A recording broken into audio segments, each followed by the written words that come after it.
नमस्कार साथियों, आवाज लोकतंत्र न्यूज चैनल में आप सभी लोगों का स्वागत है। साथियों, अगर किसी अधिकारी से या कर्मचारी से, सरकारी जो भी अधिकारी वर्ग होते हैं, उनसे अगर जनता परेशान रहे तो समझ में आता है, लेकिन मौजूदा हालात जो भी चल रहे हैं वो बड़ी दयनीय है। जनता तो हलाकान हो ही रही, लेकिन उसके साथ साथ में जिसकी सत्ता है, जिस पार्टी की सत्ता है, उस पार्टी के नेता लोग भी परेशान हो रहे हैं, सांसद तक परेशान हो रहे हैं।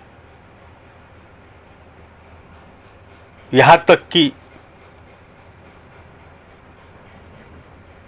अपने ऊपर लेवल के लोग जो नेता होते हैं, उन्होंने उनकी शिकायतें भी की, लेकिन सुनवाई किसी प्रकार की नहीं हो रही। इसी तरीके से एक मामला हमारे प्रकाश में आया, नज़र में आया, कुछ लोगों के फ़ोन भी आए। उत्तर प्रदेश जो है हरदम चर्चे में रहा करता है, और चर्चे में किस लिए रहा करता है?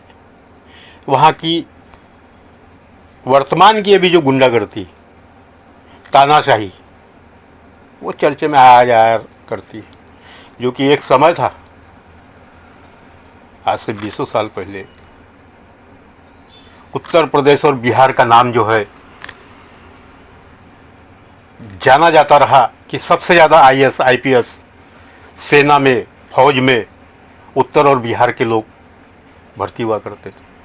IPS में, IAS में सबसे ज़्यादा रैंक सिलेक्ट वहाँ के लोग हुआ करते थे। लेकिन अभी दिन बदल रहा है, जैसे जैसे सत्ता का परिवर्तन होता है उसी तरीके से वहाँ भी चेंजेस हो रहा है। उत्तर प्रदेश के मुख्यमंत्री योगी जी हरदम बयान देते रहते हैं, अपराध मुक्त होगा उत्तर प्रदेश, लेकिन देखने में ये आता है अपराध मुक्त तो नहीं हो सकता, क्योंकि दिन पे दिन जिस तरीके से जो छोटे लेवल के बदमाश है,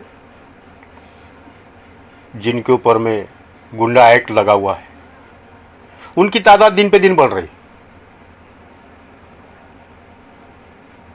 और जो ऊपरी लेवल के हाई प्रोफाइल के कुछ नामी गिरामी गुंडे लोग थे, उनका सफाया हुआ। कुछ परसेंट में अगर कुछ सफाया होता है तो सैकड़ों की तादाद में इनकी संख्या बढ़ रही। इसको नज़रअंदाज नहीं कर सकते। हर जिले में बेतहाशा इसकी बढ़ोतरी हो रही है। उसी तरीके से प्रतापगढ़ जिले में एक क्षेत्र आता है सांगीपुर, लालगंज, ये हरदम चर्चे में आया करता है। यहाँ तक कि उस जिले के जो SP हुआ करते थे, सतपाल अंतिल जी, वो भी सांगीपुर नाम से काफ़ी क्रोधित हुआ करते थे। वहाँ जो भी थानेदार बदल के जाया करता था, मुश्किल 2-4-6 महीने में ऐसा घुल मिल जाता था गुंडा तत्वों से, गुंडा एक्ट जिन पर लगे उन लोगों से, बाकी गतिविधियों में, कि वो परेशान हो गए थे। अभी वर्तमान में उनके बाद में जो नए SP आए हुए हैं, वो भी परेशान। उसी तरीके से एक मामला भी प्रकाश में आया है, वीरेंद्र कुमार मौर्य, ये SDO है विद्युत वितरण विभाग। उसी तरीके से एक दूसरा नाम है मोहम्मद अनवर, ये भी JE है विद्युत विभाग। इन दोनों की साठगांठ इस तरीके से बन चुकी है कि सारा परिसर इनसे परेशान है। इनकी कई शिकायतें हुई, लेकिन किसी प्रकार की कोई कार्रवाई नहीं हुई।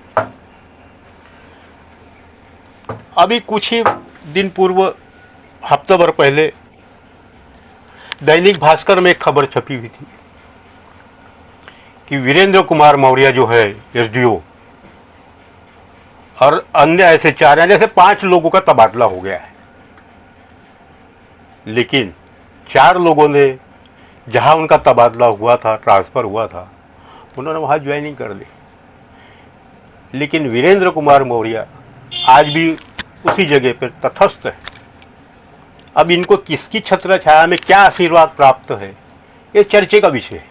ये चर्चे का माहौल वहां काफी गर्म है। यहां तक कि जो सांसद है भाजपा के,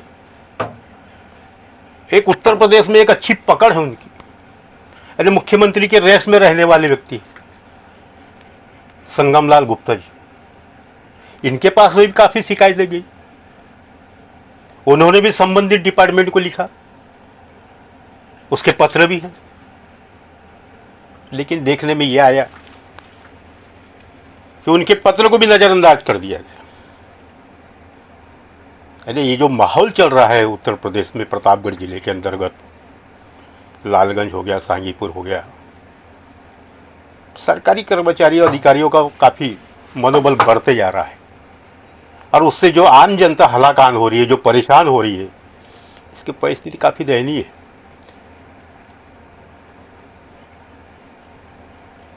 जमीन हथियाने के भी मामले वहां काफी चर्चित रहते हैं, और ये सारे मामले, ऐसा नहीं है कि मुख्यमंत्री पोर्टल के ऊपर में शिकायतें नहीं जाती, इसकी सब शिकायतें वहां जाती हैं। यहां तक कि योगी जी को भी पता है, जो वहां उत्तर प्रदेश के सीएम है, कि हमारे पोर्टल पे ऊपर पब्लिक शिकायतें करती है, और हमारे अधीन अंतर्गत जो काम करने वाले कुछ % कर्मचारी ऐसे हैं जो उन लोगों के बचाव के लिए उसमें लीपापोती करते हैं, उनको संरक्षण प्रदान करते हैं। लेकिन इसके ऊपर में योगी जी ने भी अंकुश लगाना चाहिए, ध्यान देना चाहिए, क्योंकि जो भी शिकायत करता है उसकी एक आशा, एक अपेक्षा होती है कि हमने सीएम साहब के कार्यालय में शिकायत की, हमें तो न्याय मिलेगा ही। पर न्याय तो मिलता नहीं, सालों साल गुजर जाते। अब थकने के बाद में आदमी जब न्यायालय जाता है, वहां से भी कोई आदेश प्राप्त करता है, उस आदेश की भी अवहेलना होती है, उसमें भी इस तरीके से लीपापोती करके न्यायालय को जवाब फाइल करते हैं कि ऐसा तो कुछ मामला ही नहीं है। यानी जो पीड़िता है करे तो क्या करे। कई लोग तो आत्महत्या कर लेते हैं थक करके, और यही सब कारण है कि वहां अपराध को बढ़ावा मिल रहा है, और जो जनता का शोषण कर रहे हैं, वीरेंद्र कुमार मौर्य जी हो गए, मोहम्मद अनवर जी जैसे लोग हो गए, इनको संरक्षण प्रदान हो रहा है। ये नहीं होना चाहिए। अगर ऐसा ही चलते रहा तो कल की परिस्थिति काफ़ी भयावह रहेगी, जो भी सत्ता में बैठी हुई पार्टी उनके लिए। उन्होंने इसे संज्ञान लेना चाहिए, जनता की शिकायतें जो है उसे गंभीरता से लेना चाहिए, और उस पर कार्रवाई करनी चाहिए। अब संगमलाल जी गुप्ता जैसे आदमी की अगर शिकायतों के ऊपर में ध्यान नहीं दिया जा रहा है, तो सोच सकते हैं आप जनता किस कोने में बैठती है। जो बिजली विभाग में उपभोक्ता है, जो परेशान है, वो किस कोने में बैठेगा। उसकी शिकायतों तो एक टोकरी में, कचरे की टोकरी में फेंक दी जाती है। आवाज़ लोकतंत्र न्यूज़ चैनल की तरफ से माननीय मुख्यमंत्री योगी जी से हमारी गुजारिश, विनंती है कि ऐसे मामलों में तो तुरंत संज्ञान लेना चाहिए। उनके अधीन, उनके अंतर्गत जो अधिकारी वर्ग है, उनके कान तक के ऐसे मामले जाते हैं, उन्होंने संज्ञान लेना चाहिए। उसी तरीके से प्रतापगढ़ जिले के जो एसपी होते वर्तमान में हैं, उन्होंने भी ऐसे मामलों में संज्ञान लेना चाहिए। जो गुंडा तत्व के लोग, जिन्हें पुलिस थानों के मार्फत संरक्षण प्रदान होता है, और जो पीड़िता होते हैं शिकायतों पे, उनके नज़रअंदाज किया जाता है, उस पर भी ध्यान देना चाहिए। गिने चुने कुछ थाने जिससे पूरा पुलिस महकमा बदनाम होता है, कुछ तहसीलें हैं जहाँ काम नहीं होते, सुनवाई नहीं होती। यहाँ तक देखने में आता है कि वकील लोग धरना प्रदर्शन करते हैं, यानी जो न्याय के लिए जाने जाते हैं कि ये जनता को न्याय दिलवाने के लिए जज साहब के साथ पैरवी करें। आज उन लोगों की भी ये परिस्थिति है उत्तर प्रदेश में कि वो लोग भी तहसीलों के खिलाफ धरना प्रदर्शन करते हैं, यानी काफ़ी भयावह परिस्थिति होती जा रही है दिन पे दिन। तो साथियों, हमारी खबर देखने के लिए इसे लाइक और सब्सक्राइब करिए, और आपके पास में भी अगर किसी प्रकार की ऐसी कोई खबर है जिसे दबाई जा रही है, सुनवाई नहीं हो रही है, तो हमारे इस चैनल को लाइक सब्सक्राइब करिए, और हमारे इस जो लिंक है इस पर आप भेजिए, हमारे मोबाइल पर व्हाट्सएप करिए। हम कोशिश करेंगे कि शासन प्रशासन तक के आपकी खबर पहुंचाए। धन्यवाद साथियों।